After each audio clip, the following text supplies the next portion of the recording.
Virtualmente todos na Terra, independente de sua religião ou nacionalidade, reconhecem que existe alguma espécie de batalha ocorrendo no mundo entre as forças do bem e do mal. Uma luta colossal entre a luz e as trevas, a verdade e o erro, a opressão e a liberdade, o bom e o mal, e finalmente, a vida e a morte. Qual é a história por trás deste evidente paradoxo? Muitas religiões, assim como a Bíblia, ensinam que além deste véu tridimensional do mundo físico que vemos, existe outro mundo espiritual que não podemos ver. Nesta realidade invisível ao nosso redor, se desencadeia uma batalha titânica entre o herói supremo e justo contra o vilão mais cruel e maligno. A grande pergunta é: quem são esses personagens e como e onde começou esta crise cósmica? Este é o maior mistério de todas as épocas e a história mais fascinante e verdadeira que jamais tem sido contada. Esta crise envolve cada pessoa sobre a Terra. Sim, cada pessoa.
A história humana está repleta de cenas de guerras.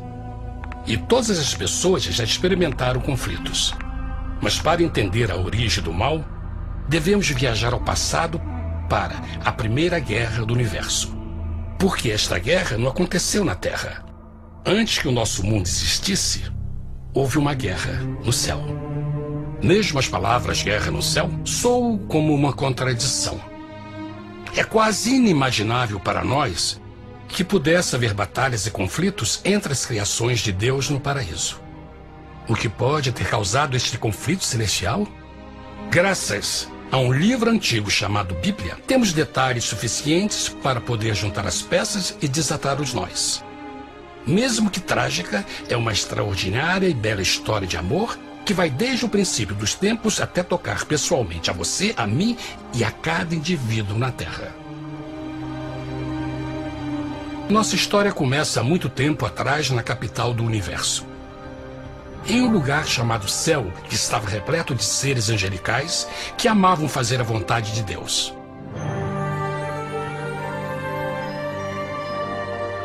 Sob o justo e amoroso governo do Criador, todo o céu desfrutava uma existência de felicidade e perfeita paz. O príncipe supremo do paraíso e comandante dos anjos era o poderoso e amoroso Filho de Deus, mais conhecido com o nome que adotou quando veio à Terra, Jesus.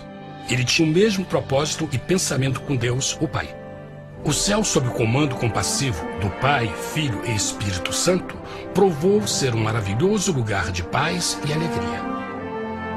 Para realizar as ordens de Deus, a Trindade estava rodeada de um oceano virtual de inumeráveis espíritos ministradores chamados serafins e querubins, mais conhecidos como anjos. Estas poderosas e inteligentes criaturas descobriram que a felicidade estava em cumprir as ordens do Todo-Poderoso. Mas Deus criou um extraordinário anjo para atuar como líder de toda a multidão celestial. A Bíblia nos diz que seu nome era Lúcifer, que significa portador da luz. Este querubim foi o maior ser criado por Deus e assumia a posição mais próxima do trono de Deus, estando diretamente sob a autoridade de Jesus. A tarefa de Lúcifer era difundir a luz e o conhecimento da vontade de Deus a todos os outros anjos. Lúcifer foi o mais esplêndido ser criado por Deus. Era extremamente bonito e dotado de enormes poderes de liderança e organização. Entre os anjos, ele foi muito admirado, respeitado e amado como amigo. Mesmo assim, Deus previu o mal que Lúcifer estava a ponto de introduzir no reino da luz. Cheio de sabedoria e formosura, de todas as pedras preciosas te cobrias. Tu eras o querubim, ungido para cobrir, e te estabeleci. No monte santo de Deus estavas. No meio das pedras afogueadas andavas. Perfeito eras nos teus caminhos, desde o dia em que foste criado, até que se achou iniquidade em ti. Quando Lúcifer percebeu a sua beleza e poder, seu coração pouco a pouco começou a mudar. Permitiu que seu enfoque se afastasse de Deus e direcionou seu amor para si mesmo. Talvez nunca saberemos completamente como e porquê estas sementes de rebelião germinaram em seu coração. Mas o profeta Isaías nos dá uma visão do pensamento de Lúcifer. Como caíste desde o céu, ó estrela da manhã, filha da alva! Como foste cortado por terra, tu que debilitavas as nações! E tu dizias no teu coração: eu subirei ao céu, acima das estrelas de Deus exaltarei o meu trono. Subirei sobre as alturas das nuvens e serei semelhante ao Altíssimo.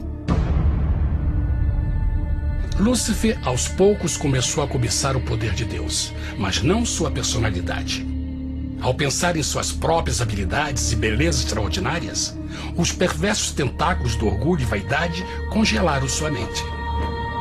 Este ressentimento e inveja fizeram com que ele violasse a lei sagrada de Deus e se rebelasse contra seu governo.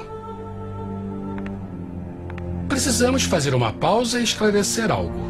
Desde o princípio, Deus ordenou que as leis da física governassem o mundo material em que vivemos. Sem essas leis naturais, o universo seria um caos. Do mesmo modo, as leis morais de Deus sempre têm dado segurança e estabilidade ao cosmos. Alguns pensam que os 10 mandamentos não existiram, até que o Senhor os entregou a Moisés no Monte Sinai. Mas as Escrituras nos ensinam que os princípios das leis de Deus sempre existiram por toda a eternidade, pois são a base fundamental de seu reino de amor. Seguros todos os seus mandamentos, permanecem firmes para todo sempre e são feitos em verdade e retidão. Os 10 mandamentos são um resumo das características de um Deus de amor. Os primeiros 4 mandamentos descrevem quem é Deus, seu poder, seu território e autoridade. Os últimos 6 descrevem como é Deus, sua honestidade, sua pureza, sua fé. Todas estas coisas sempre foram verdade e sempre serão verdade. Agora, pela primeira vez na história da eternidade, Lúcifer começou a violar estes princípios perfeitos.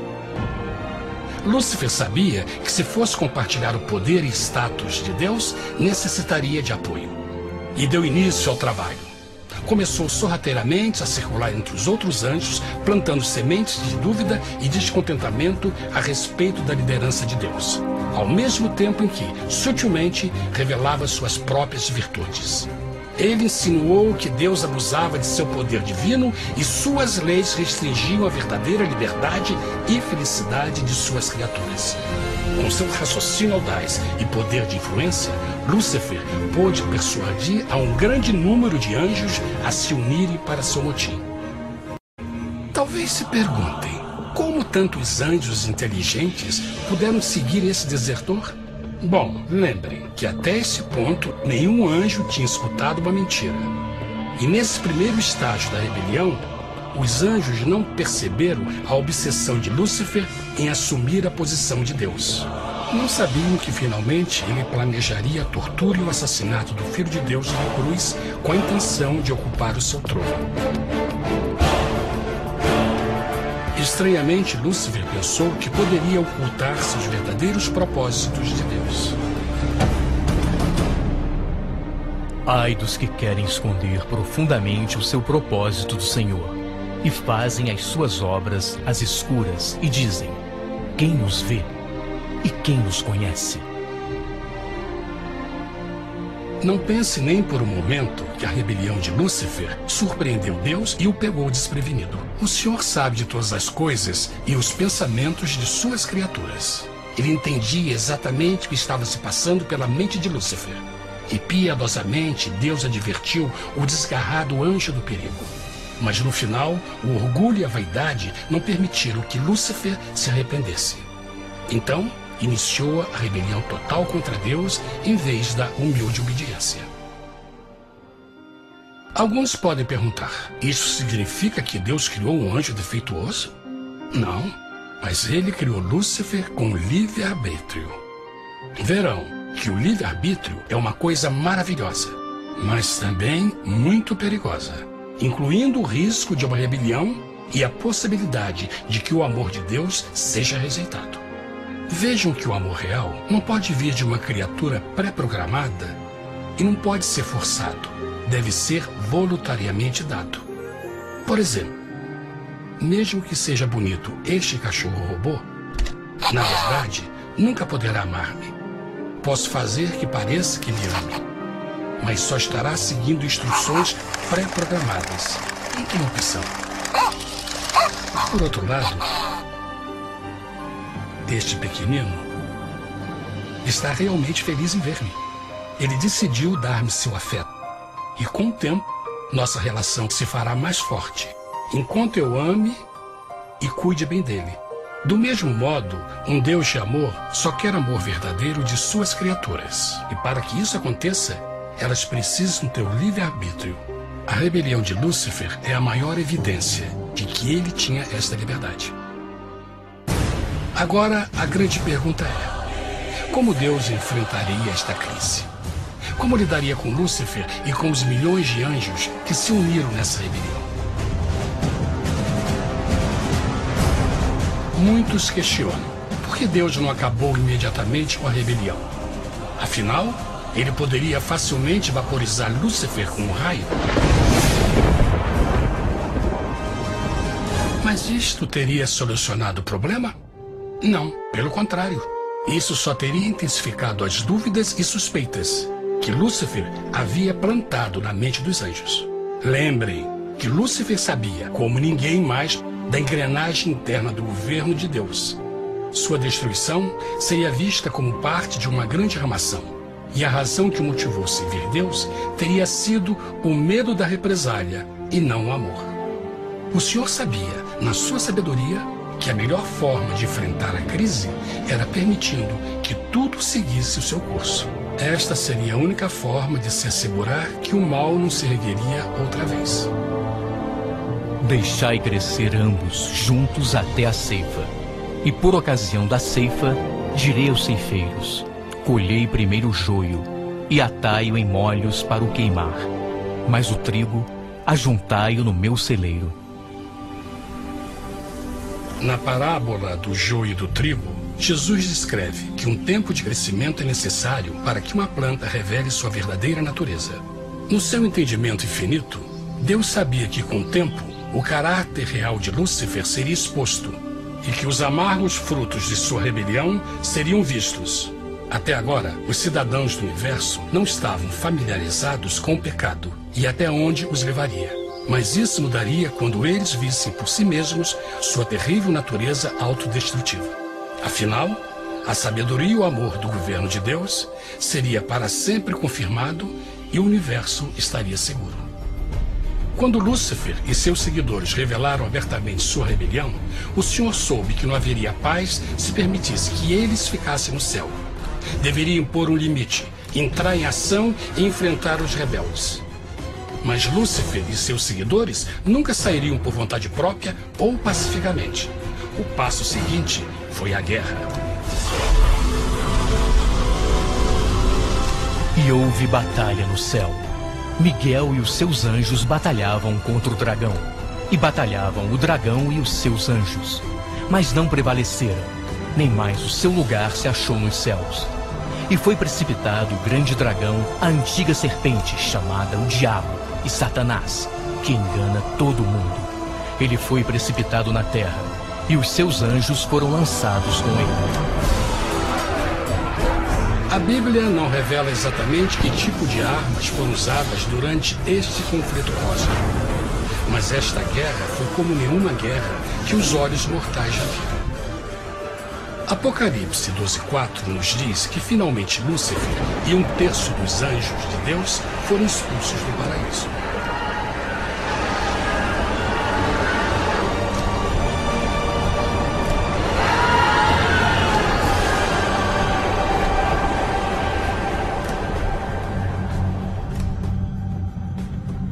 Mas e agora? Lúcifer tinha milhões de anjos ao seu lado, mas precisava de um pedaço de chão para continuar sua rebelião. Rápido, muito rápido, o universo começou a entender o quão doloroso e caro o pecado poderia chegar a ser. Mas a guerra não tinha terminado, apenas começava. Lúcifer, o portador da luz, agora virou Satanás, o adversário.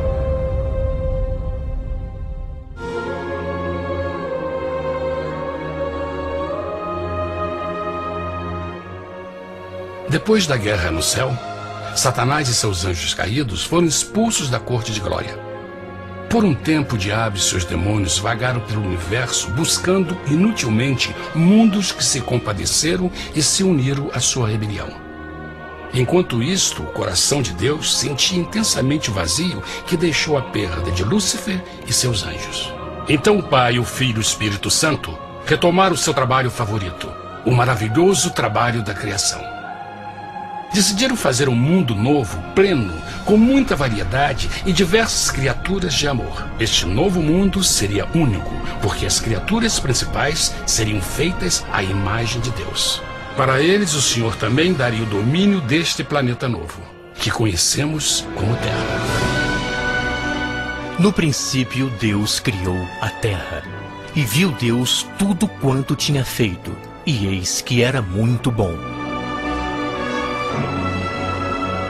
Que imagem maravilhosa! Deus forma um novo mundo, nosso planeta, Terra. E em cada maravilhoso dia da criação, algo novo e espetacular começa a fazer parte da cena. Por exemplo, no terceiro dia, Deus falou e uma linda e exuberante vegetação fez parte da existência. Plantas de todas as cores, formas e tamanhos. No quinto dia, o mundo estava repleto de espantosas e exóticas criaturas, que podiam tanto se elevar aos céus como deslizar pelas águas azuis. E outras podiam fazer as duas coisas. No sexto dia, houve a introdução de um grande número de animais terrestres. Desde o gigante elefante até o pequeno esquilo, cada um encontrou um lugar nesse novo planeta para viver em harmonia com o resto da criação. E também no sexto dia, Deus criou o homem. E disse Deus: façamos o homem à nossa imagem, conforme a nossa semelhança. E formou o Senhor Deus o homem do pó da terra, e soprou em suas narinas o fôlego da vida, e o homem foi feito alma vivente. E plantou o Senhor Deus um jardim no Éden, do lado oriental, e pôs ali o homem que tinha formado.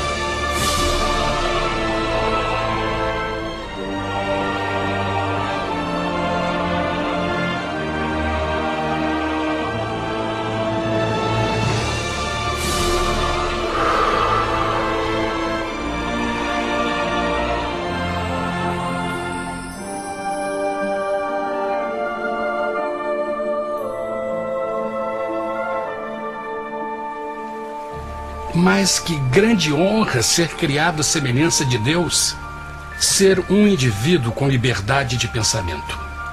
No princípio, o homem não percebia a sua nudez. Provavelmente porque antes do pecado ele estava vestido de glória e luz.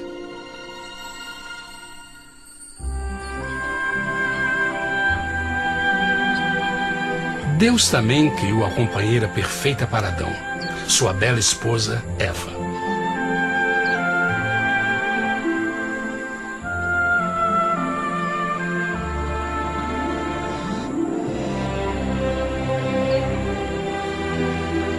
O feliz casal foi colocado em um magnífico jardim perfeitamente projetado para aumentar sua felicidade. Para Adão e Eva e as outras criaturas da terra, também foi dado o privilégio divino de procriar a sua própria imagem. A intenção de Deus foi que a raça humana tivesse domínio sobre este paraíso perfeito para sempre. Eternamente felizes e saudáveis, trabalhariam com a flora do jardim de Deus, enquanto desfrutariam o afeto e companhia de todas as criaturas sob seus cuidados. O ambiente que nossos primeiros antepassados experimentaram foi muito diferente do mundo de hoje. As rosas já não tinham espinhos, os insetos não mordiam nem picavam, e os leões e as ovelhas brincavam juntos. Mas a grande bênção era os humanos viverem em perfeita harmonia com seu Criador. A cada 7 dias, Adão e Eva descansavam de seu prazeroso trabalho e gozavam de uma comunhão com a visita de seu Criador. Era um mundo esplêndido e maravilhoso. E esse estado de felicidade teria continuado eternamente se nossos primeiros parentes tivessem mostrado fidelidade com uma simples prova. Mas da árvore do conhecimento do bem e do mal, dela não comerás, porque no dia em que dela comeres, certamente morrerás. Visto que o adversário havia contaminado o universo com sua rebelião, o Senhor viu a necessidade de uma simples prova de amor e lealdade. Lembrem que os anjos bons acabaram de ver 1/3 de seus amigos serem expulsos do céu durante a guerra. Como estariam seguros de que esses novos humanos não se uniriam a Lúcifer e causariam problemas? Então o Senhor plantou uma árvore no jardim, uma árvore cujo fruto não deveria ser comido sob pena de morte. Ao passar por esta simples prova de obediência, Adão e Eva mostrariam a lealdade para com Deus e a fé em sua palavra. Ainda mais, era uma prova de amor. Por isso, Jesus disse em João 14, se me amais, guardais meus mandamentos. Mas alguém mais soube desta prova de fé e estava determinado a usá-la em seu favor. Satanás estava com inveja dos humanos que desfrutavam da bendita vida que ele perdeu. Sua feliz existência estava em total contraste com a sua, que agora estava cheia de culpa, pecado e miséria. Com ressentimento e raiva, não estava disposto a deixar o casal em paz, pois o pecado sempre buscará arrastar a outros consigo.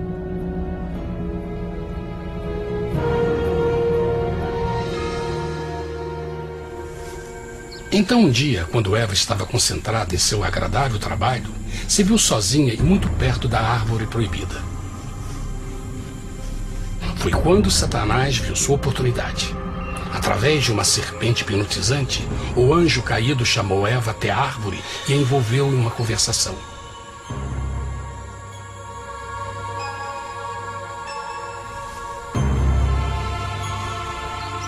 Suas palavras encantadoras foram cuidadosamente calculadas para gerar desconfiança a Deus.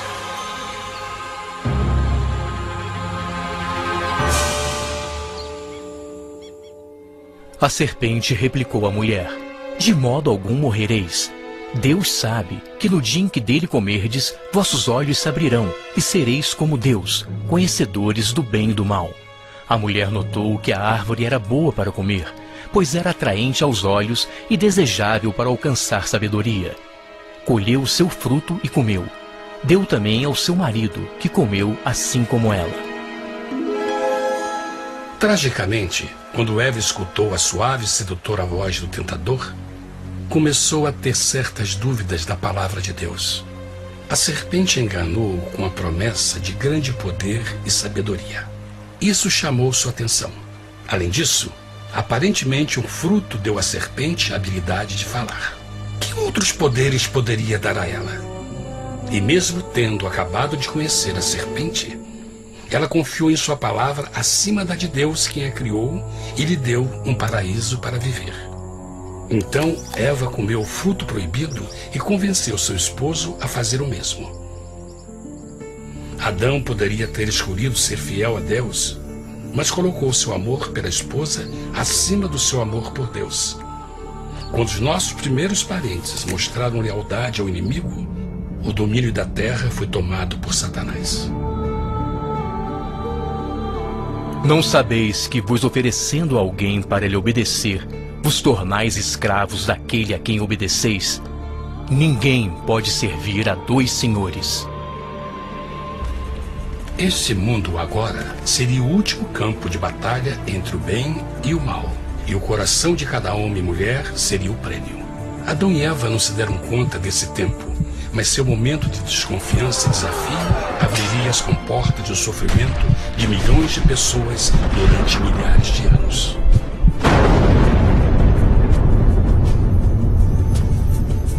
Portanto, como o pecado entrou no mundo por um homem, e por ele a morte, e assim a morte transmitiu-se a todos os homens naquele em quem todos pecaram. Nossos primeiros parentes logo enfrentaram o terrível resultado de seu pecado. Em estado santo, Adão e Eva resplandeciam com túnicas de glória. Depois de pecarem, suas túnicas naturais de luz se desfizeram e eles ficaram mortificados com a sensação de sua nudez. Vergonha e temor tomaram lugar de sua alegria e paz e trataram de cobrir sua nudez com folhas. Agora eles se encontravam sob constante influência do diabo. Ao ceder à tentação, debilitaram sua natureza, e Satanás ganhou poder sobre a humanidade.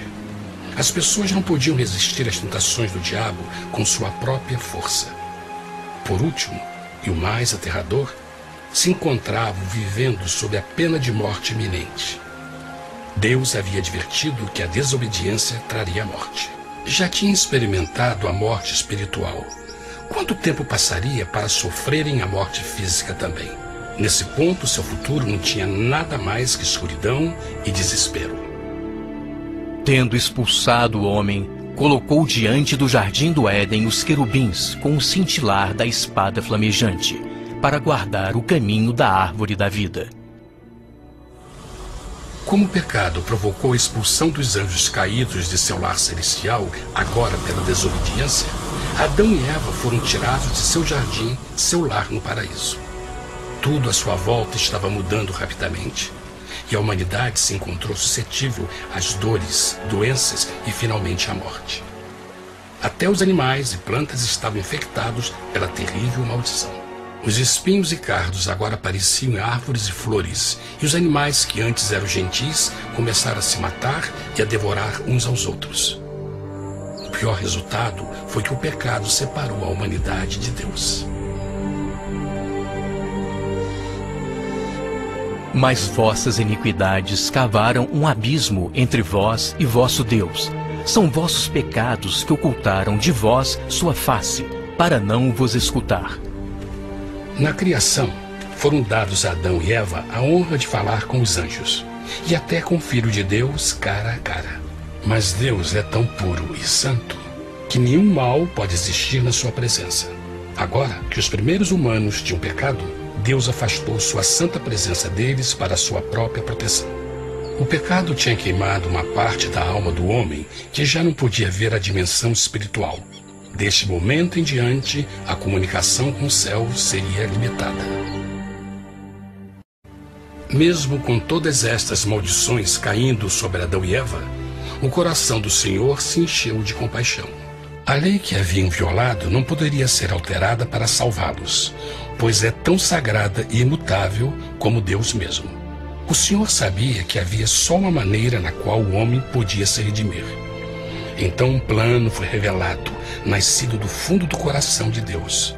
Um plano para salvar o homem de seu encontro com a morte eterna e restaurar tudo que estava perdido com o pecado.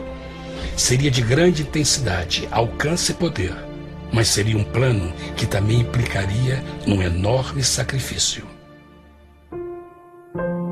O amor de Deus para conosco se manifestou por ter enviado ao mundo seu Filho unigênito, a fim de vivermos por ele. Nisto consiste o amor, não em termos nos amado a Deus, mas em ele nos ter amado e enviado seu Filho para se sacrificar por nossos pecados. As Escrituras claramente ensinam em Romanos 6:23, o custo do pecado é a morte. A lei violada demandava a vida do pecador e só tinha um em todo o universo qualificado como substituto da humanidade. O Criador só podia pagar a dívida de suas criaturas tomando seu lugar. Então Jesus Cristo, o Filho de Deus, concordou em deixar a pureza, glória e segurança do céu. Ele viria para morrer em nome do homem em seu malvado e renegado planeta. Ele nasceria como um inocente e indefeso bebê, suportaria uma vida de dor e vergonha e mesmo assim viveria uma perfeita e vitoriosa vida. Finalmente, ele teria uma morte humilhante para poder ser o substituto da humanidade caída. Por seu sacrifício, a humanidade incrivelmente receberia uma nova oportunidade de ter a vida eterna. Seu sangue seria o resgate para um mundo raptado por Satanás. Este maravilhoso plano de redenção foi graficamente ilustrado no sistema de sacrifício de animais ordenado por Deus depois da queda do homem. O Senhor tinha avisado Adão e Eva que iriam morrer no dia em que comessem do fruto proibido. E como que permaneceram vivos? A Bíblia nos diz que imediatamente depois do pecado, Deus providenciou roupas na forma de peles de animais. É bom notar que o Apocalipse se refere a Jesus Cristo como a ovelha que foi morta desde o princípio do mundo. Isso indica que uma ovelha foi sacrificada no mesmo dia para prevenir suas mortes imediatas. Pela fé, neste sacrifício, suas mortes foram simbolicamente transferidas deles para a criatura inocente. A ovelha certamente era a representação de Jesus. Assim, um raio de esperança foi dado em uma situação de escuridão e desespero. Através do arrependimento e a fé no sangue do Messias, qualquer humano poderia uma vez mais ser filho de Deus. Mas mesmo com este grande plano para a humanidade, Satanás ainda tinha o domínio da terra. E a vida na terra não estava fácil. No mundo, haveis de ter aflição, mas coragem, pois eu venci o mundo. Naturalmente, muitos se perguntam, como um Deus amoroso e poderoso permite dores e sofrimentos no nosso mundo atual? Mas está claro desde o Gênesis que Deus nunca quis que nós tivéssemos o conhecimento da dor dessa vida. Quando o mundo saiu das mãos de Deus, a terra era um maravilhoso paraíso. Foi o pecado de Adão e Eva que deu a Satanás o direito de assumir o controle deste planeta. Devido à sua trágica eleição, o diabo e seus súditos ganharam o poder de tentar e atormentar os humanos, introduzindo a doença, a dor e o sofrimento. Talvez fosse melhor perguntar: por que Satanás não tem o controle total da humanidade? A resposta é Jesus Cristo. Talvez já perceberam que a morte de Jesus na cruz deu a cada um de nós a oportunidade de sermos salvos, mas na verdade fez muito mais do que isso.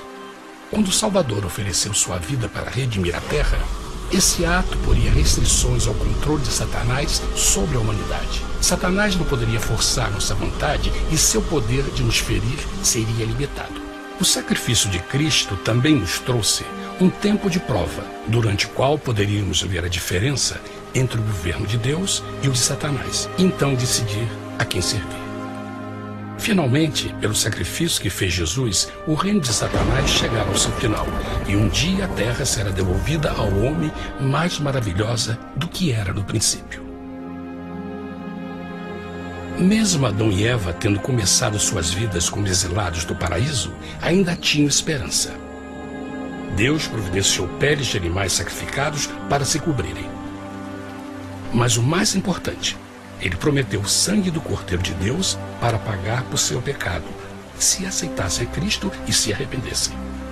Uma grande pergunta permanece: as pessoas aceitaria o grande presente de Deus? Como escaparemos se agora desprezarmos a mensagem tão sublime da salvação? A incrível história que acabaram de escutar é verdade e afeta vocês. Pois, pelo desejo de Satanás de ser Deus e a desconfiança e desobediência de Adão e Eva, todos nós nos encontramos em uma situação perigosa. De um lado, a humanidade foi grandemente favorecida por Deus com uma segunda chance de recuperar nosso lugar no Éden. Por outro lado, se nós desistirmos de aproveitar esta grande chance, nos tornaremos escravos de Satanás e finalmente seremos destruídos quando Deus limpar o universo do pecado. Amigos, não há melhor hora de fazer sua escolha por Jesus do que agora mesmo. Nenhum de nós sabe quanto tempo mais teremos que viver nesta terra. Jesus nos tem mostrado grande interesse no seu bem-estar e seu amor por vocês o levou a providenciar uma maneira de escaparmos de uma futura destruição. Ele quer que você o aceite e se arrependa de seus pecados. Através de Cristo, pode encontrar o perdão para tornar-se como Ele em caráter. A triste notícia é que Satanás atua de todas as formas possíveis para evitar que aceite o presente da salvação de Deus. Devido à nossa rotina da vida, o amor ao dinheiro ou alguma outra distração fascinante, ele trabalha para manter a todos ocupados e afastados do que, na realidade, mais importa, sua salvação eterna. Para que entendam a realidade da situação e que se você não escolhe a Jesus por omissão, está escolhendo a Satanás. Mesmo que a terrível escolha de Adão e Eva nos traga morte e miséria, vocês agora podem tomar uma melhor decisão. Deus está oferecendo uma paz que satisfaz o anseio mais profundo de sua alma e uma alegria que não encontrará nas atribulações deste mundo. O desejo que tem o coração de Deus é que seja salvo e esteja com Ele no paraíso. Mas o único que pode mantê-lo fora do céu é você. Imagine a tragédia que seria se você recusasse este precioso presente. Você pode decidir hoje e aceitar a salvação que Deus prometeu. Na verdade, nesse momento, pode aceitar a vida eterna através de Jesus Cristo. Posso convidá-lo para que acompanhe agora mesmo em uma simples oração, aceitando sua maravilhosa oferta? Por favor, repita depois de mim. Querido Pai Celestial, venho a Ti agora e humildemente pedir Teu perdão. Senhor, confesso que sou um pecador e violei Tua santa lei. Entendo que a pena por esse pecado é a morte. Acredito que Jesus Cristo sofreu e morreu na cruz para receber o castigo por todos os nossos pecados. Acredito que Jesus ressuscitou e eu o aceito como meu Salvador pessoal. A partir deste momento em diante, Te dou o meu coração e o aceito como Senhor da minha vida. Por favor, perdoa todos os meus pecados e envia Teu Espírito para ajudar-me a fazer a Tua vontade. Te agradeço por Teu grande amor e aceito Teu presente da vida eterna. E eu oro tudo isso em nome de Jesus. Amém.